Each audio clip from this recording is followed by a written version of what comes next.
यहाँ पे सर पिछली बार जो हम लोग ने वीडियो बनाया था तो उस वीडियो के रिगार्डिंग काफ़ी सारे लोगों के कमेंट है, लोगों के डाउट है।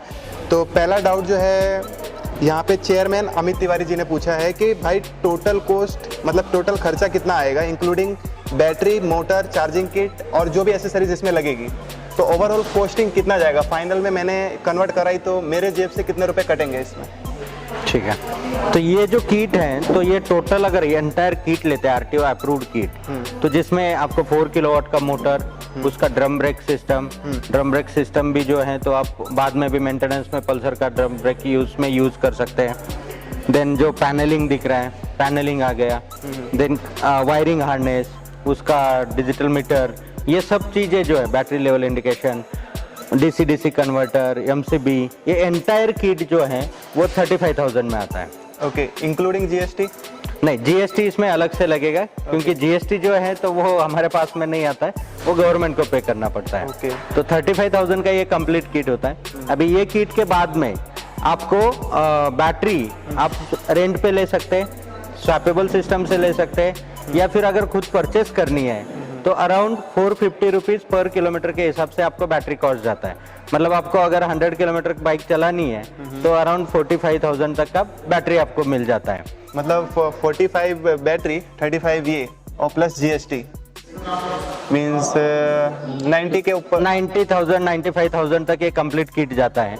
लेकिन अगर ये किट जो है तो आज मोस्ट सुटेबल जो है, जो कमर्शियल एप्लीकेशन में व्हीकल्स को यूज करते हैं, तो जैसे स्विगी, जोमेटो, मैकडोनल्ड, डोमिनोज, जो सेल्स में लोग काम करते हैं, जो सर्विस इंडस्ट्री में है, या फिर जिनको शॉप से डिलीवरी देना पड़ता है, मेडिकल स्टोर वाले, उनका डिलीवरी का काम है। क्योंकि आज के डेट में व्हीकल जो है पर्सनल यूज के लिए जितनी कंपनियां बेच रही है या फिर लोग यूज कर रहे हैं, तो आज इंडियन मार्केट और 4 साल पर्सनल यूटिलाइजेशन के लिए प्रिपेयर नहीं है, क्योंकि पर्सनल के रिक्वायरमेंट अलग होते हैं। तो ये हमारे किट डेवलप करने के पीछे का मकसद ही यही है कि जो लोग 80 kilometre, 100 kilometre, 150 kilometre, 200 kilometre per day का रन करते हैं, क्योंकि उनके लिए आज अगर 100 किलोमीटर भी कोई रन करता है तो 250 रुपीज मिनिमम फ्यूल कॉस्ट जाता है।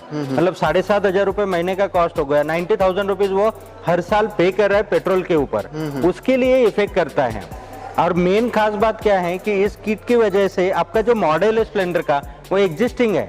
एग्जिस्टिंग मॉडल होने की वजह से आपको स्पेयर पार्ट का प्रॉब्लम नहीं है और सर्विस का प्रॉब्लम नहीं है, क्योंकि कोई भी लोकल मैकेनिक के पास ये रिपेयर होता है। एंड जो स्पेयर पार्ट है कहीं पे भी ऑल इंडिया कोई भी कोने में जाओ आपको स्पेयर पार्ट अवेलेबल है। ओके।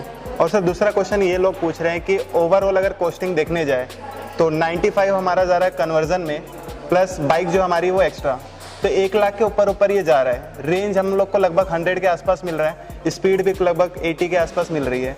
तो इसी के कंपैरिजन में नई इलेक्ट्रिक स्कूटर या नई इलेक्ट्रिक बाइक भी तो हमको मार्केट में अवेलेबल है सेम रेंज के साथ में, तो हम वो क्यों ना लें। हाँ, जब आप नई बाइक की बात करेंगे तो जब मोटरसाइकिल एंड स्कूटर को आप कंपेयर नहीं कर सकते, बराबर है। मोटरसाइकिल अलग होती है, स्कूटर अलग होती है। मोटरसाइकिल को मोटरसाइकिल के साथ में कंपेयर करेंगे तो यहाँ पे समझो इस परफॉर्मेंस की कोई भी मोटरसाइकिल अगर बनानी है तो 1,50,000 से कम में नहीं बेच सकते। तो आज भी मार्केट में जो मोटरसाइकिल्स अवेलेबल है वो भी 1,50,000 प्लस की है। गवर्नमेंट की सब्सिडी कुछ दिनों के लिए प्रमोशनल एक्टिविटी में उन्होंने दी है, तो उसकी वजह से वो 35,000 36,000 कम में पड़ जाती है। ठीक है, तो आज वहां पे ज्यादा डिफरेंस नहीं है। लेकिन जो मार्केट में आज बाइक अवेलेबल है, क्या वो स्विगी, जोमेटो वाला या मैकडोनल्ड्स वाला यूज कर सकता है? अगर उसके यूज करेगा तो कितने दिन वो चलेगी? तो ये एक सवाल आ जाता है। दूसरी बात, आपके पास जो बाइक है वो बाइक के स्पेयर पार्ट्स एंड सर्विसेज अगर आप डीलर के ऊपर डिपेंड है या कंपनी के ऊपर डिपेंड है तो वो कितने दिन में आपको स्पेयर पार्ट अवेलेबल होगा? क्या आप आपकी बाइक 4 दिन, 8 दिन, 15 दिन पार्ट्स की वजह से खड़ी रख सकते हैं? नहीं। तो उसके लिए ये सबसे इंपॉर्टेंट है आज के कंडीशन के हिसाब से सर्विस, क्योंकि प्रोडक्ट बेचना आसान है, प्रोडक्ट इंपोर्ट करना आसान है, प्रोडक्ट को असेंबल करना आसान है, लेकिन सेल होने के बाद में उसका सर्विस देना ये सबसे चैलेंजिंग टास्क है। और वो चैलेंजिंग टास्क का सबसे पहले सॉल्यूशन हमने निकाला है कि इसीलिए मेजरली हमने कन्वर्जन पे ही फोकस किया है, और वो भी स्टैंडर्डाइज मॉडल की जिसके स्पेयर पार्ट इकोनॉमी मार्केट में अवेलेबल है एंड कहीं पे भी अवेलेबल है, सर्विस कहीं पे भी अवेलेबल है।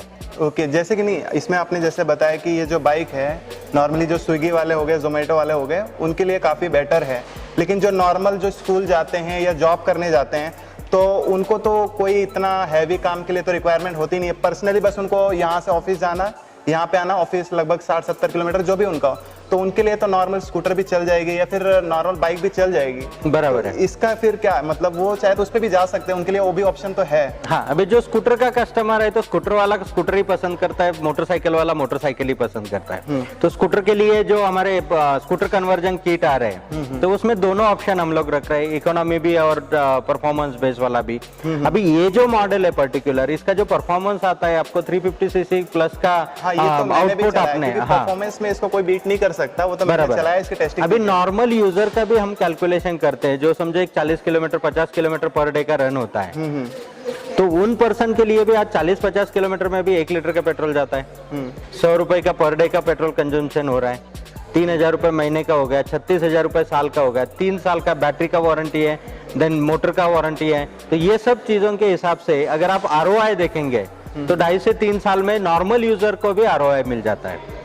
और बैटरी जो है उसका 1000 साइकिल का वारंटी है, तो 1000 साइकिल मिनिमम वो चलता है। एक चार्ज में वो 120 किलोमीटर जा रहा है, तो 1,20,000 किलोमीटर हो गए। 1,20,000 किलोमीटर मतलब आपका अगर कम रन है तो आपको बैटरी 5 साल 7 साल भी चल सकता है आराम से। और जहाँ पे समझो स्वैपेबल है तो उसमें लाख रुपए का प्राइस का कोई कंसल्ट ही नहीं है। 35,000 में किट बिठा दो, पर डे का जो बैटरी का चार्जिंग का कॉस्ट है उतना ही पे करो और यूज करो। दूसरी बात, आज अगर फाइनेंस नहीं है लोगों के पास में, समझो 1 लाख रुपए या 95,000 रुपीज एकदम से पे नहीं कर सकते हैं, बराबर है, तो फाइनेंशियल चैलेंज में है, तो वहां पे अभी ऑथोराइज अप्रूव्ड किट है। अगर पैसा नहीं है लेकिन अगर बैंक के पास में क्रेडिटेबिलिटी है, क्रेडिट स्कोर है उनका, तो कोई भी नेशनलाइज बैंक उनको लोन दे देती है कम इंटरेस्ट रेट में, क्योंकि RTO अप्रूव्ड किट है। दूसरी बात, बहुत सारे ऑप्शन में gogoevan.com के वेबसाइट पे भी इंस्टॉलमेंट फैसिलिटी अवेलेबल है। अगर आप वेबसाइट पे जाके चेक करेंगे तो सभी क्रेडिट कार्ड पे इंस्टॉलमेंट हो जाता है, डेबिट कार्ड पे भी इंस्टॉलमेंट फैसिलिटी अवेलेबल है। अभी HDFC बैंक का ऑलरेडी हमारा इनेबल्ड हुआ है, तो HDFC बैंक का आपका डेबिट कार्ड रहेगा तो भी वहां पे इंस्टॉलमेंट कर सकते हैं, तो वहां से भी परचेस कर सकते हैं। और बाकी बैंक्स का भी बहुत जल्दी उसमें इम्प्लीमेंट हो जाएगा। तो जैसे कि सर यहाँ पे आपने बताया मोटर और बैटरी जो है वो वारंटी में आती है, तो यहाँ पे जो वारंटी मिल रही है तो किस टाइप की वारंटी है, मतलब वारंटी है, गारंटी है, क्या है, कैसा रहेगा मतलब? हाँ, इसमें बैटरी का जो वारंटी आएगा, अगर आपने बैटरी परचेस किया है तो वारंटी का कंसल्ट आता है। अगर बैटरी का वारंटी आता है तो वो मैन्युफैक्चरर वारंटी है। लेकिन उसका सर्विस के लिए जो gogoevan.com के ऑथराइज कन्वर्जन सेंटर्स है या gogoevan.com का सिस्टम है वो आपको सपोर्ट करता है। प्लस मोटर कंट्रोलर जो होगा इसमें सर्विस वारंटी आता है। सर्विस वारंटी में क्या होता है कि अगर पार्ट खराब हो गया तो उसका जो पार्ट, अगर मोटर में तो कुछ पार्ट है ही नहीं, 2 बेरिंग्स है, वाइंडिंग है, मैग्नेट्स है एंड हॉल सेंसर है। समझो हॉल सेंसर खराब हो गया तो उसका नॉमिनल प्राइस है, पार्ट का प्राइस देना पड़ेगा। तो सर यहाँ पे जैसे कि ये जो किट है वो हम RTO अप्रूव सेंटर में ही फिट कराएंगे, मीन्स यहाँ पे कोई नॉर्मल बंदा अपना खुद तो फिट करेगा नहीं, जो भी फिट हुआ किट सेंटर में फिट हुआ, तो मे बी फॉल्ट होने के चांस बहुत कम रहेंगे। अगर उसमें भी अगर कुछ फॉल्ट आता है तो उसमें 3 साल की वारंटी में भी पार्ट्स के पैसे देने पड़ेंगे? हाँ, 3 साल के वारंटी में भी, क्योंकि ये सर्विस वारंटी है। सर्विस वारंटी में किट का सर्विस आपको मिलेगा, उसमें रिपेयरिंग का चार्जेस आपको नहीं देना पड़ेगा। लेकिन अगर कुछ पार्ट डैमेज हुआ है तो वो पार्ट का, पर्टिकुलर पार्ट का, एक तो आपको पार्ट लाके देना होगा, हम फ्री में रिप्लेस करके दे देंगे, या फिर वो पर्टिकुलर पार्ट का आपको पैसा देना होगा। मींस अच्छा ठीक है, ये तो मैं समझ गया कि मान लो कोई भी पार्ट्स डैमेज हमारी वजह से होता है, कुछ एक्सीडेंट हो गया, कुछ वो हो गया, तो उसमें तो हम देंगे। लेकिन मान लो ये सेंटर से ही फिट होके गया, उसके बाद में अंदर कोई फॉल्ट निकल जाता है, मोटर के अंदर कुछ भी निकल जाता है, उसके लिए भी देना पड़ेगा? हाँ, मैन्युफैक्चरिंग डिफेक्ट है तो उसके लिए कोई चार्ज नहीं लगेगा। अगर कंपनी की गलती की वजह से या मैन्युफैक्चरिंग प्रोसेस के गलती की वजह से अगर कुछ फॉल्ट आता है तो उसके लिए वो पीस टू पीस आपको रिप्लेस करके दिया जाएगा। उसके लिए कोई चार्ज नहीं लगेगा। हमने कहीं ठोका पीटा, कुछ हमारी वजह से डैमेज हुआ तो उसका चार्ज देना पड़ेगा। उसमें सर्विस फ्री रहेगी, बस उसका चार्ज देना पड़ेगा। और आपने फिट करके दे दिया, अगर चलाते समय अंदर से कुछ भी जल गया, कुछ भी अपने आप हुआ, तो वो वारंटी के अंडर में इंक्लूड हाँ, अगर जो स्टैंडर्ड फिटिंग कंपनी का ऑथराइज सेंटर में हुआ है उसमें अगर कुछ भी प्रॉब्लम आता है तो हम रिस्पॉन्सिबल है। लेकिन अगर एक्सपेरिमेंट किया, किसी ने वायर शॉर्ट कर दिया, दूसरा कुछ यूनिट उसमें अटैच करने की कोशिश की, उसका एक्सेसिव ओवरलोडिंग किया, तो वो तुरंत हमें पता चल जाता है। अगर उस केस में फिर उसका वारंटी में आपको पार्ट्स का पैसा देना पड़ेगा।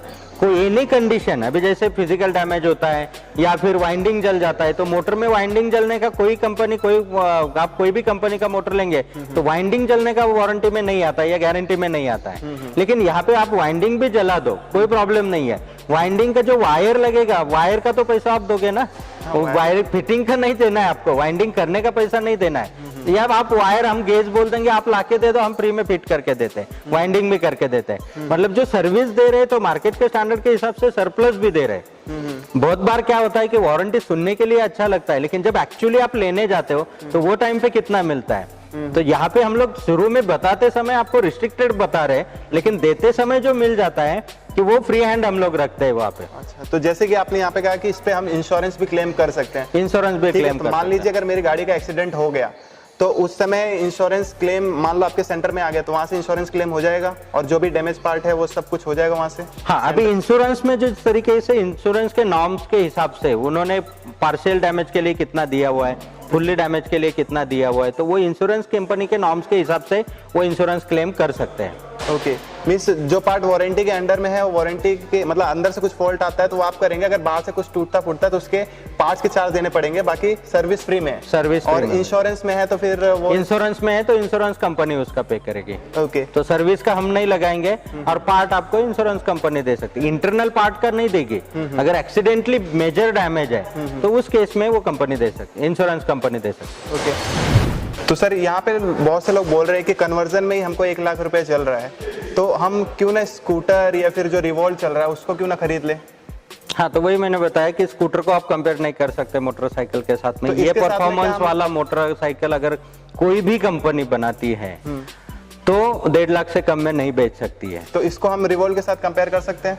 हाँ, कंपेयर करना है तो जो आप इसका ट्रायल लेंगे हाँ, तो मैंने चला के देख लिया। हाँ, चलाने स्पीड, परफॉर्मेंस, पिकअप उससे बहुत सरप्लस है। ठीक है।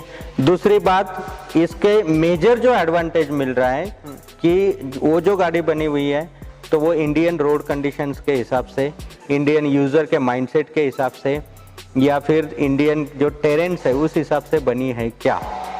उसका फोकस जो है वो पर्सनल यूजर बेस पे है। ठीक है, तो स्टाइलिंग एंड वो यूजर बेस, और हमारा फोकस जो है वो commercial application, rough and tough, farmers use करे, डिलीवरी वाले यूज करे, कोई भी कैसा भी यूज करे, इंडिया में कहीं पे भी यूज करे, कोई भी पार्ट चढ़ाए, कोई भी घाट सेक्शन में जाए, इसको कुछ नहीं होने वाला है।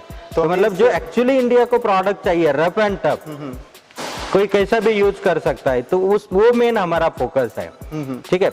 वैसे की बात जो आती है तो आप भले सस्ते में मिल गया और काम ही नहीं कर पा रहा है तो वो सस्ता भी महंगा पड़ जाता है।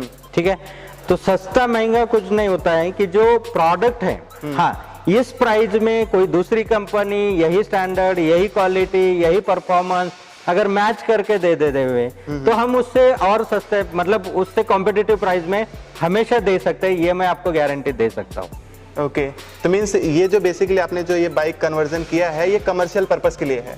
कमर्शियल जो स्विगी, जोमेटो, फिर किराने स्टोर वालों के जिनको लोडिंग का रहता है या फिर जो हिली एरिया में रहते हैं उनके लिए है, जिनको बाइकिंग का एक्सपीरियंस चाहिए, जिनको फील चाहिए, जिनको रफ एंड टफ चाहिए, जिनको ट्रैकिंग पे जाना है, जिनको मतलब रोड ट्रायल्स पे जाना है, जो मतलब जो बाइक को बाइक की तरह यूज करे, मतलब बाइक लिया और उसको अगर एकदम संभाल के यूज करना है, अरे ये मत करो, अरे वो मत करो, ये क्यों किया, वो क्यों किया, तो वो बाइक लेने का मतलब ही क्या बचा।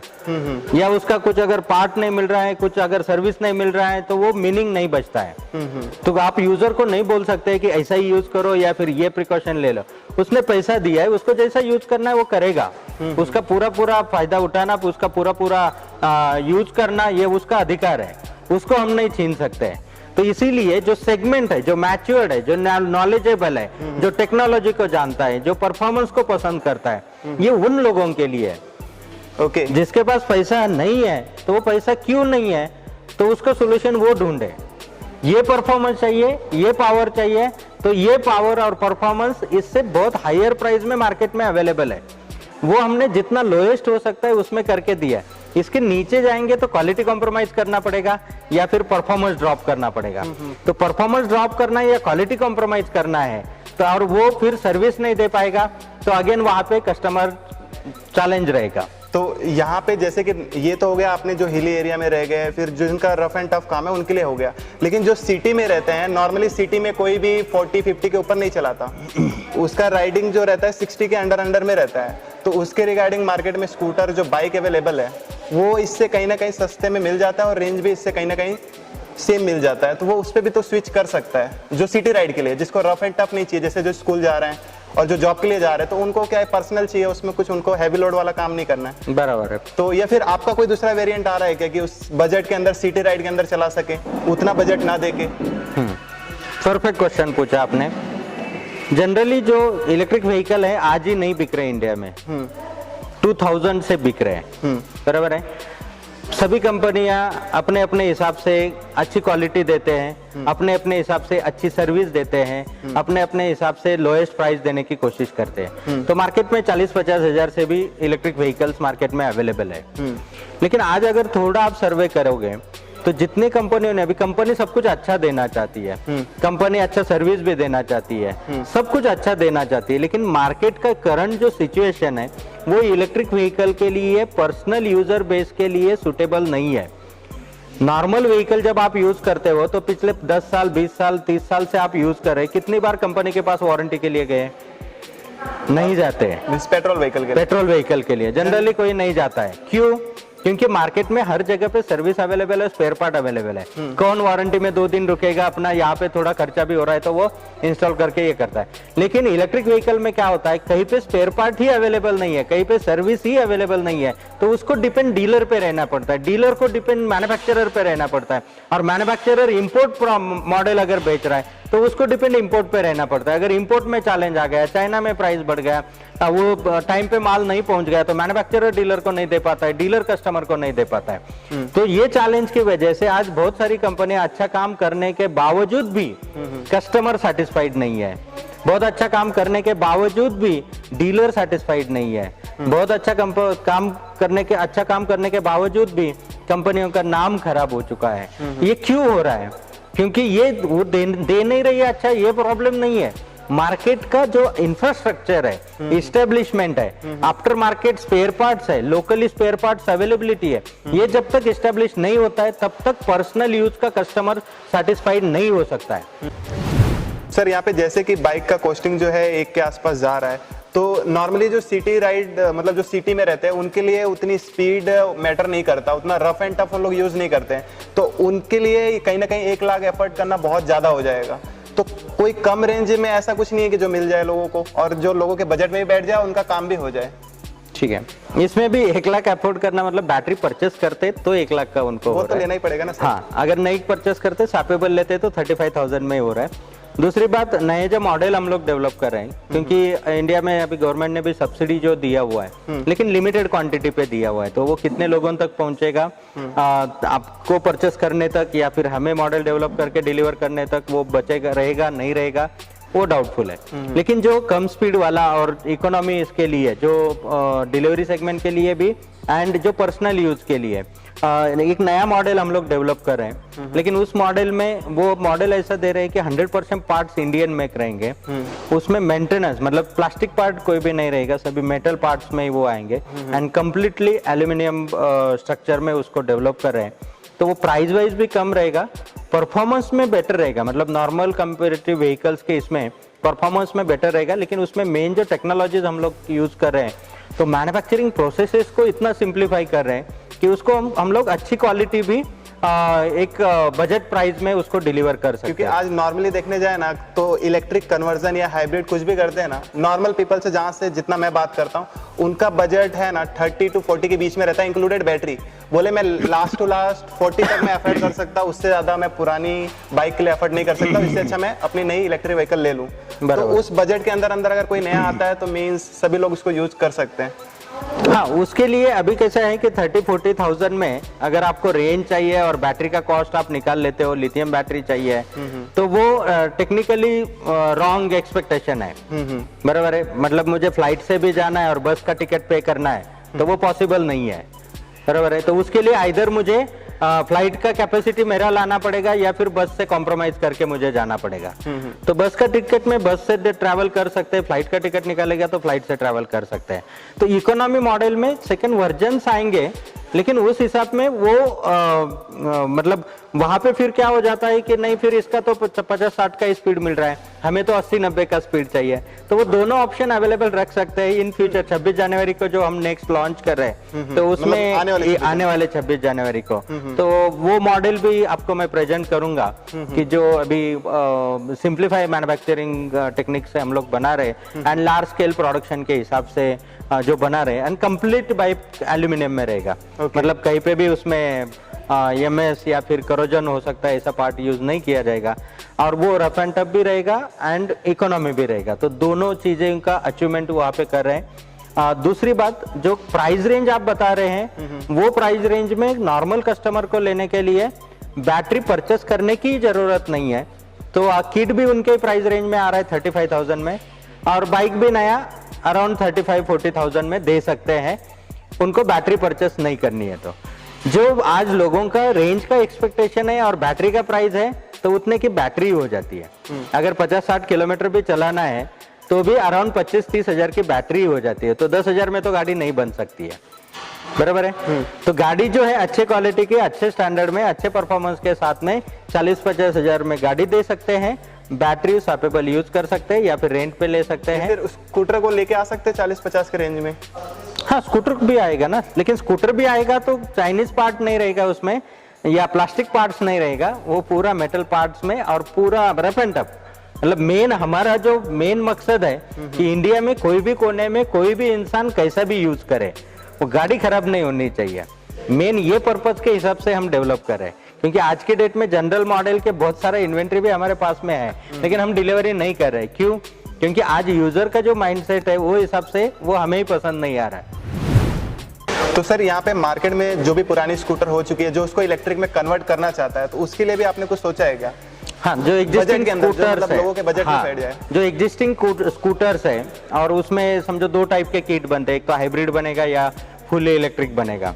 हाइब्रिड में चैलेंज ये लोगों को आ रहा है कि स्कूटर का इंजन का ही वजन 55-60 किलो है, तो वो 55-60 किलो का वजन, फिर से बैटरी का वजन, मोटर का वजन, ये सब ऐड होने के बाद में फिर 2 सीट बैठेंगे, फिर उसमें और कुछ लोड डालेगा, तो वजन इतना हो जाता है कि परफॉर्मेंस पूरा उसका नील हो जाता है। मतलब रेंज जो मिलनी चाहिए वो मिलती नहीं है, रेंज बहुत कम मिल जाती है।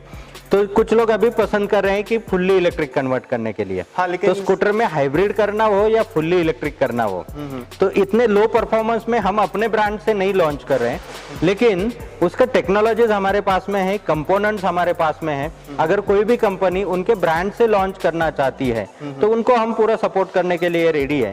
स्कूटर का अगर आपको लो परफॉर्मेंस वाला, मतलब जैसे 1200 what rated power, 2400 what peak power वाला किट है, उसके साथ में आपको समझो 24 एच का बैटरी देना है जिसमें 40-50 किलोमीटर का रेंज आ सकता है, तो battery plus kit with regenerative system, ये अगर एंटायरली आप फुल्ली इलेक्ट्रिक का लेते हो या हाइब्रिड का लेते हैं, तो दोनों किट भी हम अराउंड 13-14,000 में कंपनी को सप्लाई कर सकते हैं। 13,000 में ही वो पॉसिबल है। तो 13,000 में कंपनी को सप्लाई कर सकते हैं, वो 17-18,000 में मार्केट में लॉन्च कर सकते हैं। उनको आरटीओ अप्रूव करवा के लेना है, तो उन प्रोसेसेस में भी हम लोग हेल्प कर सकते हैं। ओके। मतलब जो भी कंपनियां अगर या फिर कोई भी करना चाहता है तो उसके लिए पार्ट्स हमारे पास में अवेलेबल है, टेक्नोलॉजीज अवेलेबल है, लेकिन हम पर्सनली gogoa1.com लो परफॉर्मेंस व्हीकल्स में या लो परफॉर्मेंस किट्स में हम पर्सनली काम नहीं करना चाहते। हाँ, लेकिन सर जनरली अभी जो हाइब्रिड का मैंने आपने किया था, तो उनका भी किट मेरे स्कूटर में लगा हुआ है।